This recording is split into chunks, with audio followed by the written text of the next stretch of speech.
writing the book, actually, it didn't take me very long to sit down with pen to paper to write it. But I've been the director for the Hill Neighborhood Center and its archivist for 5 years. And so I've been marinating in all of this stuff for all of that time. And I was invited to write it in January.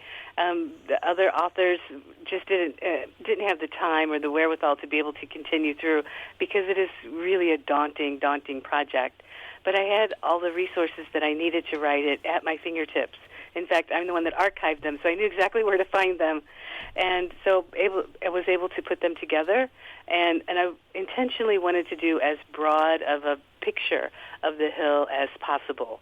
So instead of going like in depth into people, I thought that I wanted to characterize the whole neighborhood and what makes us work and why we're still such a successful neighborhood.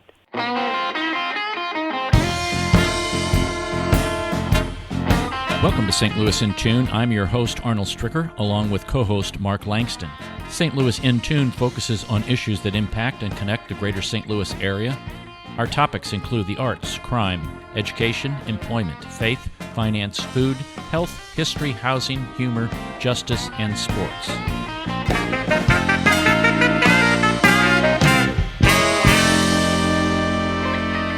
Lynn Marie Alexander is a fourth-generation Italian-American living in her great-grandparents' home, which has been in the Purcelli.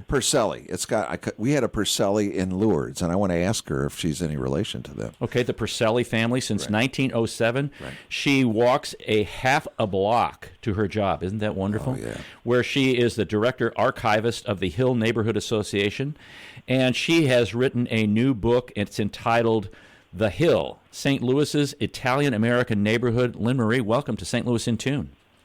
Thank you. Thank you for having me today. All right, so is it Purcelli or what is it? Yeah, I think I pronounced it wrong. Well, it's Purcelli. Purcelli. A hard C. That's a hard C. I'm way off. Yeah. Yes. So do you speak Italian, Lynn Marie? I wish. Unfortunately, it's one of the ways that our grandparents and great-grandparents wanted us to assimilate and to become American citizens. And so they sent us to school where we were taught English, and the old language was considered to be something to look back on and not to look forward to. So now we realize that we would have been better off had we been learning Italian the whole time. But we still do know the occasional phrases, and quite a few of us do continue to take Italian classes, hoping to be able to communicate at least somewhat in Italian. Now, did your parents speak, or when did it kind of break off? Your grandparents, or when was it? My grandparents were completely bilingual. My great-grandparents didn't speak English hardly at all. My mom was, she could speak Italian as long as her own grandmother was alive, but she kind of lost it after her teenage years because, again, people they stopped speaking it on a regular basis, like as a language of commerce or of just getting along on the Hill. Now, I noticed in your book you do have some Italian phrases that you mention in there on one of the pages. Yes. Yes. Talk about some of those. So when we go down to eat down on the Hill, we can say some of those ones that are actually appropriate. Well, yeah, it's a lot of fun. Some of those, though, are also, funnily enough, in dialect. So some of the words are actually from the Sicilian, or derived from the Sicilian dialect, and some are derived from the Lombard dialect, which are the two main population sources, if you will, on the Hill. So, for example, amaya, the men's T-shirts, the white men's sleeveless T-shirts. I mean, my family, we still call it amaya, arboreta for the hat. So we still use some of these words in our regular language, even today. And then some of them are, my family is Lombard. Joe DiGregorio, who wrote the foreword for it, his family is Sicilian.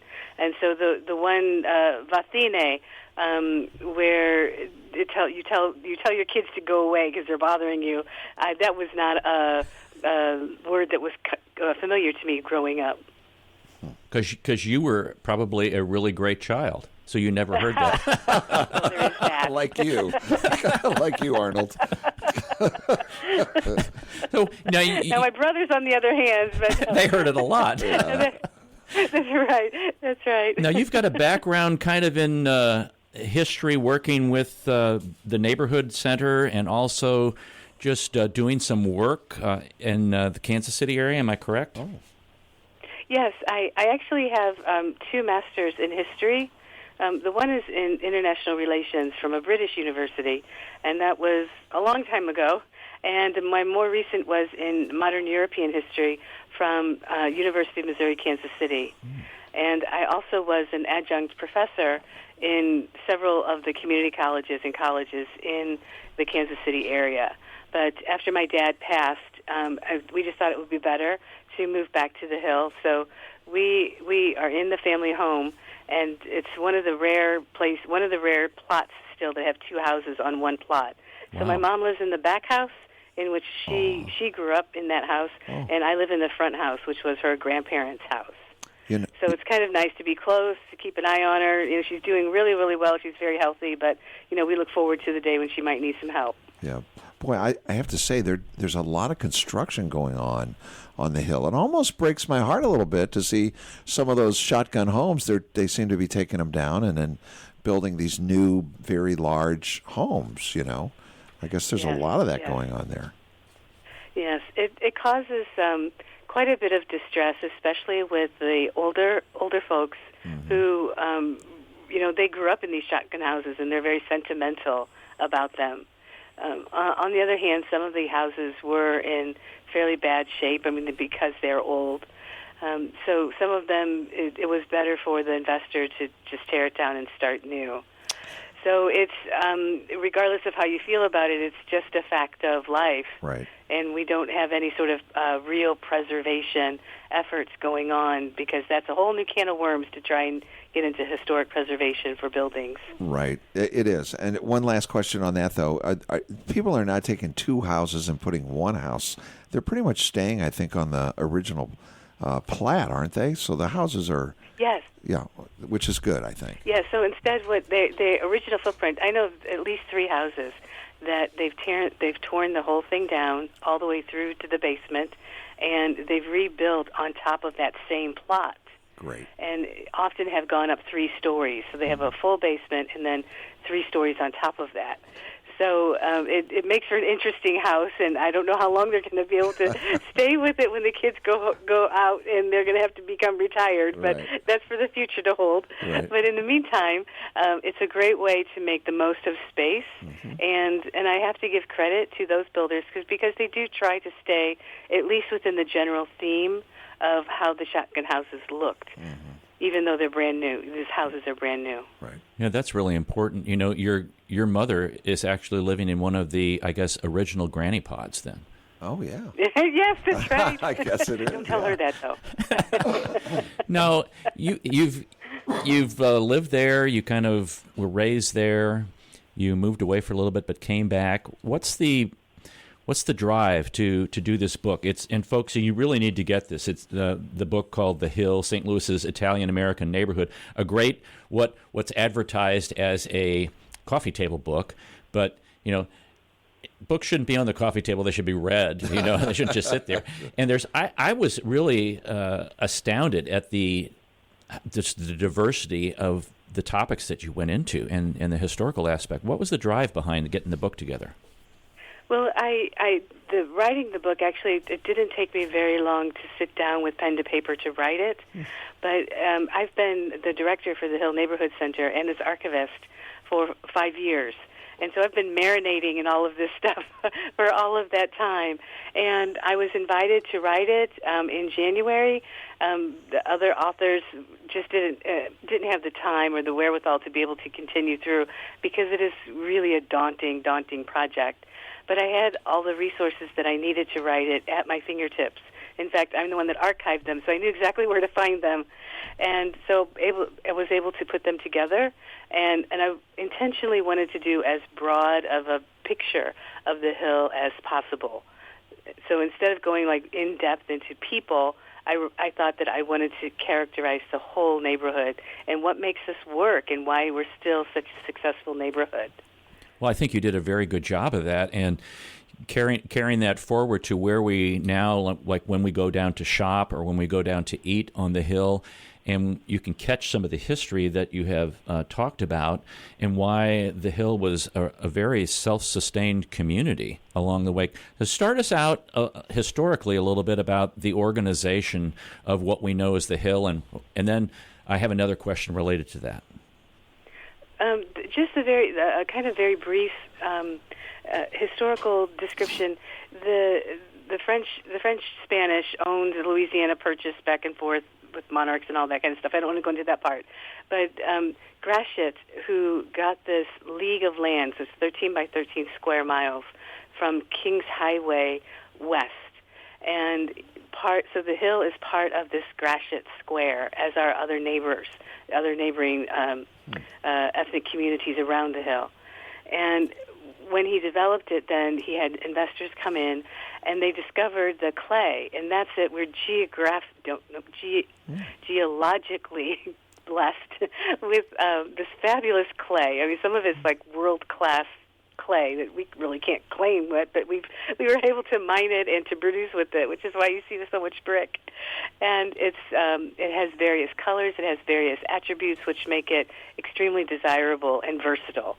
And so that's when we needed, in order to exploit the clay mines, they brought in cheap labor. So the Germans were here, of course, freed African Americans after the Civil War. Freedmen were here, and then they went to recruit in Italy, and they brought in a lot of Italian neighbors, a lot of laborers, and they settled here on the hill as a community, first of bachelors, and then they started to bring over families, and then the church evolves, and the school evolves, and the community as a whole evolved.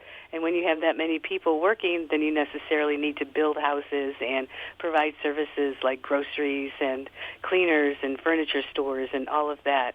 So we were indeed a self-contained neighborhood for a good 40 or 50 years, in which people at that time, in the early part of the 20th century, they did speak only Italian, and they kept close to the customs that they knew from Italy. And that Italian influence was continuously refreshed with new immigrants coming over. So some of the immigrants came over as late as 1970. So that's why we can still claim that we have such an Italian influence, because our immigrants really, in the big picture, aren't that old. And the ones who did come first, their families are still here and have multiplied. I'm always amazed at how well networked we are, and who's married to whom, and who's cousins with whom. And I mean, at some point, everyone is somehow, some way, legally or blood, related to each other on the hill. Now, speaking about the hill, where does that name come from? Obviously, it's a hill. Yes, it is a hill. And if you've ever tried to ride your bicycle up Sublette Avenue, you would know exactly why it's called a hill. Good. But at the top of the hill, at the corner of Arsenal and Sublette, which was where the former state hospital was, and where the tennis courts of Sublette Park are, that's the highest point of the city of St. Louis. Really? Okay. And so if you start there and you work your way down to Manchester, you'll see that it's definitely a hill. And even when we go for walks, you have to choose. Do you want to go up Marconi or do you want to go up Sublette? Because one is steeper than the other.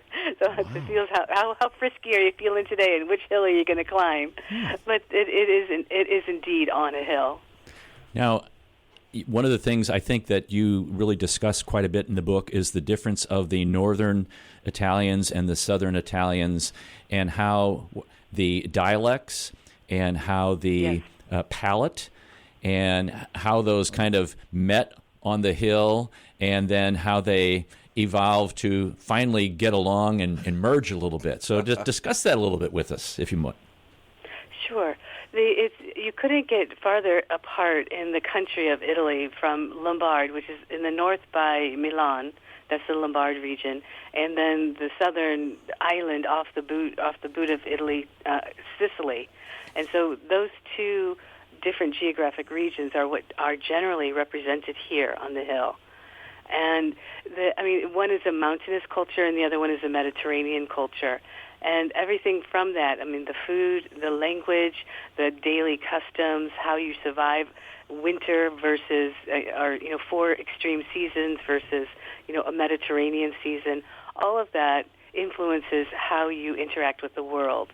And so necessarily when you scrunch those two groups of people together, at first you're going to have a hard time just trying to get along and trying to figure each other out. And especially that there was the language barrier, because the Lombard dialect is incomprehensible to the Sicilian dialect. And so that language barrier was one of the major things that kept the original inhabitants apart. But they all spoke Latin in church, and in church you left your ethnicity at the door. And so the church really is the common ground from which all the rest of the cooperation spread. And then proximity. There's mixed, we would call it a mixed marriage, mixed marriages between a Lombard and a Sicilian. I mean, they were occurring in the 1920s. People make it sound like we had this long, ongoing internecine war going on the Hill between the North and the South, but that's not the case. There was intermarriage, and it was frowned upon by some, but accepted by many others. Now, there were even separate, with the church being the unification of both groups. When services were over and maybe there was a dinner or something, there were separate halls for both groups, kind of what I remember reading in your book. Is that correct? There were halls that were more frequented by one group than the other, but they were never exclusive to one or the other. The Palma Gusta, which was across the street from Big Club Hall, which is still standing today on the corner of Marconi and Shaw. It's a huge 3-story big square building, and a lot of wedding receptions were held there. But it's a big place that can easily accommodate 500 people. Palma Gusta was a smaller version, so if you only had a couple hundred that you were bringing to your wedding reception, you might as easily go to Palma Gusta. So I was kind of surprised to find that my own grandparents, both of whom were Lombard, actually had their reception at Palma Gusta. And ironically, my grandfather was one of the men who helped manage Big Club Hall. So, but they didn't have a big family. Neither of my grandparents had a big family, so they didn't need a huge space. And so, while there were separate activities that catered more to one or the other, they were never exclusive from one to the other. Gotcha. Now, I know that many of the activities related to the church kind of spilled over into the community as it relates to activities like in sports or kind of social kinds of things. And sports, when you talk about sports in St. Louis and the Hill, you automatically think of a couple people, and I'll let you take it from there. Yeah.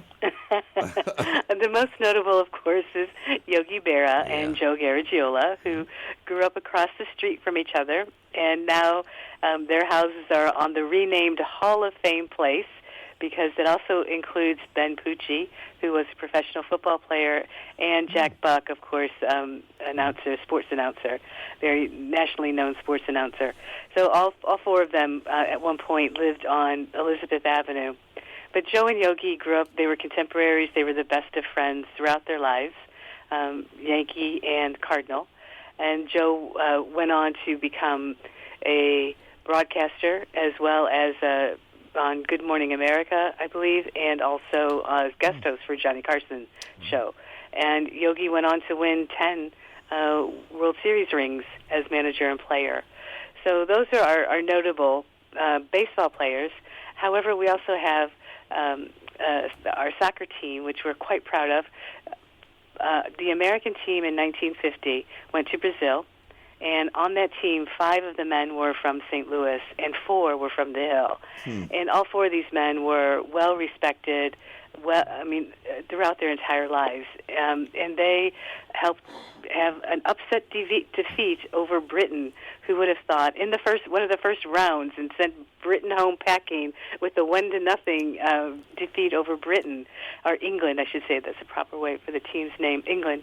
And so that's our sort of claim to fame. And then there was a book written about it called The Game of Their Lives, and a movie as well, which was filmed on the Hill, and actually had some of the players as elder characters of themselves in the movie.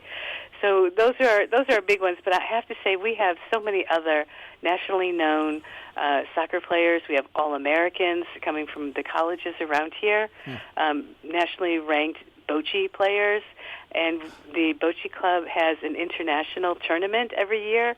And so it's not just about baseball and soccer. We're a pretty athletic group as a whole. I would say, and the parades that you guys have up there and the celebrations, they're unbelievable. They know how to party, those Italians. Yes. Yes. So yes, anyone over a certain age remembers Hill Day fondly. Oh yeah. And with the buckets of beer flowing freely. But Hill Day was it had its place in time, and we still do have celebrations like that. We have the wine walk. We have the Giro, which is the bike races. We have the soapbox derby. Oh. And we also have our Italian Heritage Parade and Christmas on the Hill. So we do manage to have quite a few celebrations because there's such a great way for us to support our community organizations and also to get the community involved in keeping camaraderie amongst people who maybe are new to the neighborhood. It's a way to involve them back into the neighborhood. We're talking to Lynn Marie Alexander. She's the author of The Hill, St. Louis's Italian-American neighborhood, and it's by Reedy Press, and it's available. Where can the book be purchased, Lynn Marie? Well, you can purchase it through the Hill 2000 Neighborhood Association website, which is hillstl.org. Or also through Reedy Press's website as well. And you're going to be having some book signings coming up, hopefully, yes, if COVID cooperates, correct? Yes. Well, this weekend is the one. I'll be having one, hopefully outside at Ersie's Market on Southwest, and that's from 11 to 1. And then the next weekend will be at Oliva, which is an event place, restaurant, but also an antique mall. Very good. And that will also be from 11 to 1. I think that we'll make accommodations for that to be COVID-friendly as well. Lynn Marie, Mark had a question he wanted to ask you. I do. Before Arnold gets into, Arnold has a list of great questions for you. But one of my favorite, one of our family favorite places is Regazzi's. My brother-in-law, who just passed away, absolutely his favorite. But anyway, right across the street from Regazzi's was this big factory that they've torn down, and now it's a huge empty field. What is, for those of us that visit the Hill and don't know what's going on there, what is happening there?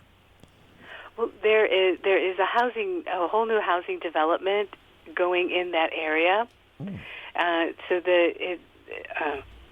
it will be single-family homes that McBride is building, and the McBride, the local contractor, they're building these single-family homes. I believe there's going to be well over 30 homes that will be there, single-family with garages mostly, and that space then is going to be a whole new subdivision for the Hill. Wow. So the reason that some of it is still quite empty has to do with the phases in which they will be building. So right now they're concentrating on the west side of that huge plot of land, and you'll see a lot of new houses going up there. And eventually they'll go back to the east side and the north side where they'll be filling in with other projects, all housing projects. Okay. I had noticed last time I was on the Hill the new homes on the west side of that, and I wasn't quite sure if it was expanding there, but wow. Yeah. Yes. So that factory had been sitting, honestly, for 50 years. I mean, as long as I can remember, it's been sitting there, kind of empty. And finally, we were able to negotiate and get get it purchased, and then planned for development. So it's the factory has a certain nostalgia just because it's always been there. Right. But new is good as well. Oh yeah, and nice new families will be moving in. That's always good for the neighborhood. Now define the Hill neighborhood, if you would. The boundaries. The boundaries. It is to the south to the north is Manchester, to the west is Hampton, To the east is Kings Highway. And on the south side, it follows southwest to Columbia. So at the old Columbia Theater, southwest goes south again, but you follow by Shaw School. You follow Columbia, then down to Hampton. Gotcha. Okay. All right. Because I had a question about the sublet and Arsenal, where the Social Evil Hospital used to be located. I blew Mark away when we were talking about that. Right. Yes, you've done your homework. Yes, it used to be right where the tennis courts are now. Right. And did you know that Josephine Baker was actually born there? No. You know, a musician, singer, Josephine Baker from the 1920s, who sang "Strange Fruit." That was one of her more popular songs. Wow. So that's part more of Southwest Garden than it is the Hill area. Yes. Okay. Gotcha. Yes, it is. Yes. All right. Now, I don't think any conversation about the Hill would be complete unless we talked about the Great St. Louis Robbery. Uh-oh. And we're not talking about the movie. Bank robbery, right? Yeah. What a great story. I mean, it really is in so many different ways. I mean, you couldn't have written it any differently than it actually happened. And it's unfortunate because the Post-Dispatch has. So if anyone really wants to do their homework and get some really great pictures, the Post-Dispatch reporter, his name was Jack January. What a great name in and of itself. No kidding. So Jack January is like on Kings Highway, and he's got the police scanner going, and he hears about the bank robbery, and he shows up, and he snaps all of these amazing photographs. And so I truly believe that that's what led Hollywood producers to come and want to make a movie about it, because the visuals were just so amazing. So 4 men decided that they were going to rob Southwest Bank, which in a whole different story was quite an influential bank, not only in the Midwest but across the country. And so it was a well-known bank, and these 4 men were not from the St. Louis area. And so they went in, and the classic stick 'em up, hold 'em up kind of routine that you see in the 1950s bank robbery movies. And the guy in the getaway car, who in the movie ends up being Steve McQueen. So Steve McQueen's sitting outside waiting, and then the ringmaster, he's making everybody do what they're supposed to be doing, and then you've got a guy on the telephone pole who at the time was literally fixing the telephone line. So he's up on the pole and he's calling the police, and then the main teller, who's got the bank robber in front of her, she's kind of petrified, but then other tellers are hitting the alarms, and then there's another guy working on the phones in the back, and he's calling the police. So they're getting all these calls, and the 2 policemen that show up are also just on Kings Highway. So they showed up with like 2 minutes again, and they so the robbers come out, and they have a hostage, and they take the hostage, and they're trying to use her as a shield, and there's bullets flying and everything, and so the woman, the man who the hostage is the woman. The robber who's got her decides he's going to make a break for it and pushes her down. And she, with such force, she broke both of her wrists. Oh. But so she was okay, though. I mean, that was the worst that happened to her. Nobody got struck by bullets. But the one man realized pretty quickly that he was going to be caught, and so he committed suicide. The other man, who was the ringleader, he lasted in jail for not a very long time, months, I think. And then a third man got on the witness stand and then broke down in tears because he knew he was just so busted on so many different levels. So he's just pleading for mercy. And the getaway driver, who happens to be a young kid who was a quarterback for one of the a premier football university, and I'm not going to name it because I'll probably get it wrong. But anyway, he had gone rogue, gone wayward, if you will, and he panicked and he left. So that was the Steve McQueen character. He scoots out, so the guy's got no getaway car. So by the time they're out there and bullets are flying and everything, they finally apprehend the 3 men that are remaining, and they catch up with the would-be getaway driver later. So it was just a really, really interesting story, and the police commissioner of St. Louis I.A. Long, he was a colonel in the military, retired, and he was the police commissioner at the time. So he shows up at the scene, and lo and behold, he decides, I think I'm going to buy this bank, which he did. So then he actually bought the bank, and it became this amazing, amazing community bank, which pretty much everybody on the Hill used. And so they had so much money coming out of their ears because everyone was putting their paycheck deposits into the bank, and they had to, of course, turn around and cash the checks. But it was a real community bank. So everyone felt very, very involved. When the bank got robbed, and then of course when there's the casting call for the movie, people are going down and they want to be extras in the movie.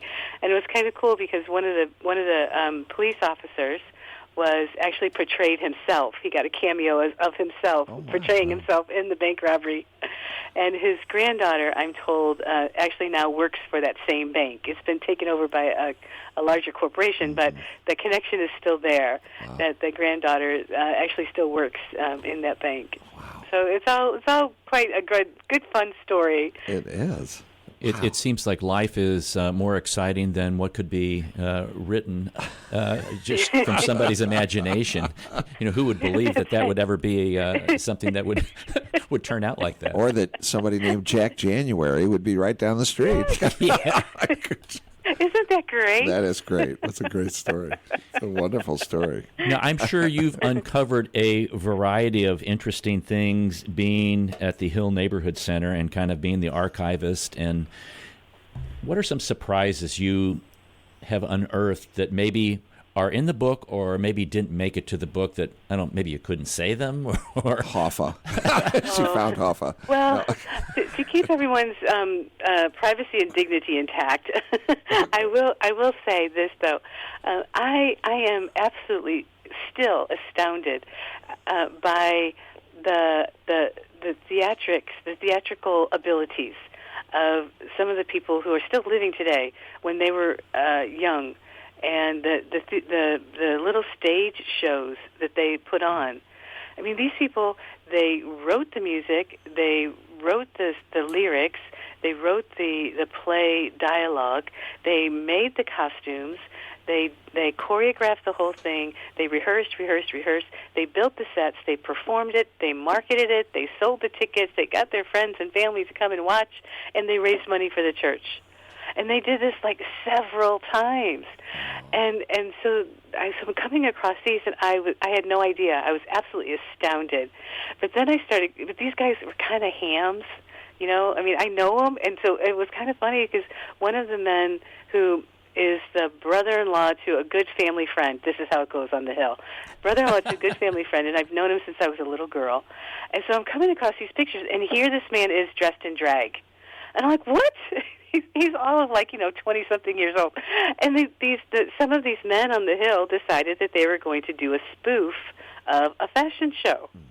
And so they dressed themselves up. I mean, they made a dress out of a rose basket case. Or another guy had a dress that was full of tea bags so that he could look like he was a teapot. And that was their fashion show. And they raised money for it. It's absolutely hysterical. Aww. And I'm like, what possessed you guys? And she said, the woman I was asking, she's like, oh, well, we were just having a good time. Yeah.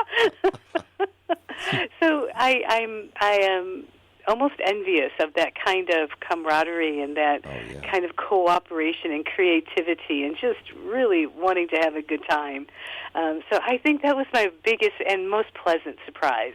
But that really speaks of the time. We live in a different time where electronics have taken over a large part of our lives, and it's interrupted personal relationships where we can talk one-on-one, where we do have, people may disagree with me on this, where we do have that creative juices that, go out and play and you come back when it's dark and maybe you were, right, playing ball or, dressing up and doing goofy things like that.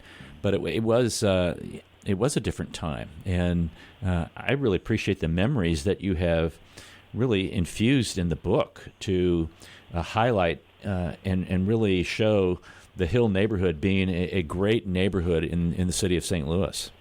Thank you. Yes, it is. It really is. I'm extremely proud to be a member of this community. I have a question from a listener. I got text. They're asking, ask about how the Hill affected Highway 44. I guess there's a jog in Highway 44 right before Hampton. Mm-hmm. I'm not sure when they were building it. Is there anything to that, Lynn Ann? Or Yes, Lynn Marie? there is. Yeah.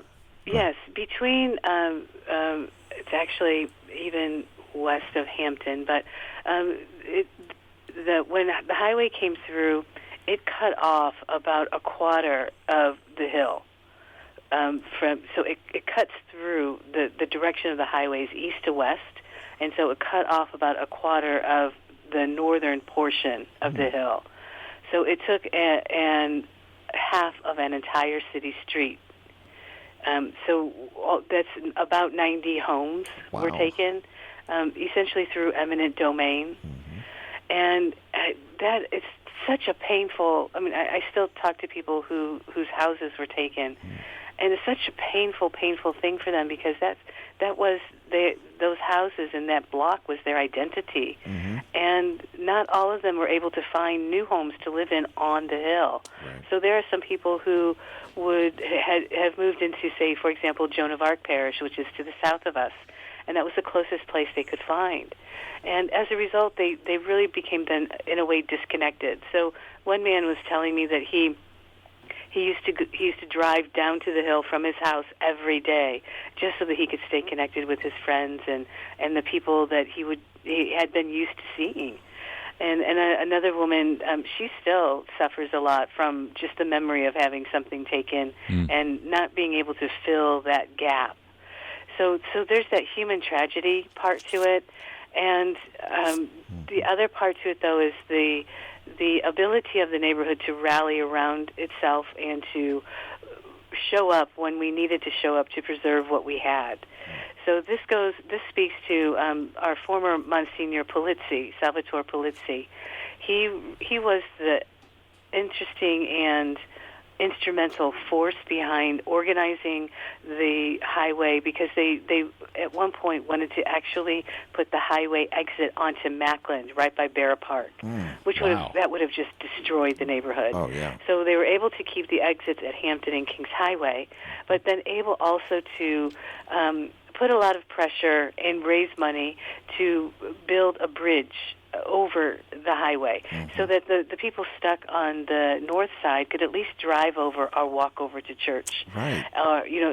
So they weren't so isolated. So we have a car bridge as well as a pedestrian bridge that connects the north and the south part of the hill over Highway 44.